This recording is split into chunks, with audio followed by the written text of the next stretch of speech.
3 o'clock in the morning, I received a telephone call. So I picked up the phone, not quite awake, and responded to St. Joe's Rectory.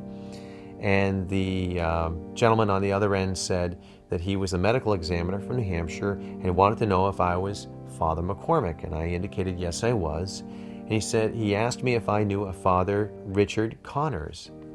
And it didn't register at first. And I said, who? He said, Father Richard Connors.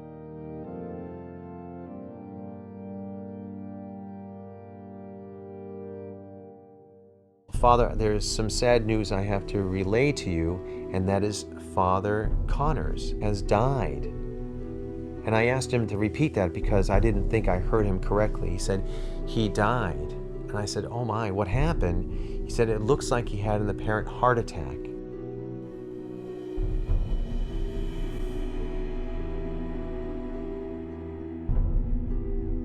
The only way I have to identify him is you coming down to the hospital.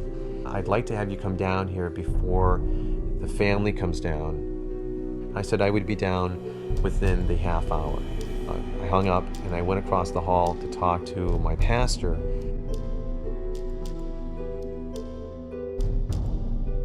He said, well, what you need to do is you need to get dressed and go to the hospital, and I'll call the bishop.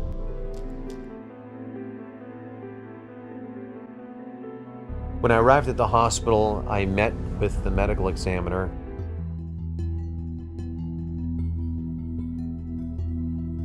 I said, if I'm going to identify the body, I don't want to identify anything from the neck down.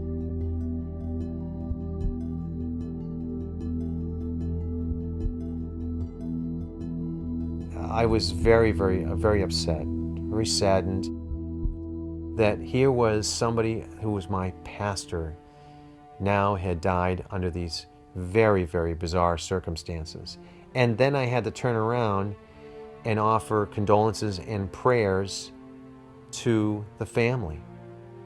But before I did that, the medical examiner said, well, right now, let's just tell them he died of a heart attack while he was looking for a puppy, because we don't want to add insult to injury. I went and I talked with the family. It was his 2 brothers and sister-in-law.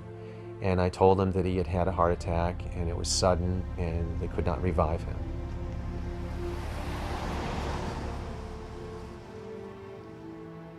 It only sank in after I left Parkland Hospital. I started driving back to Salem, to the parish.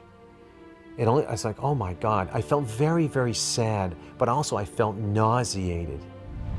This is not what the priesthood is all about. This is not real life. And it's like, how can this happen? This is unreal.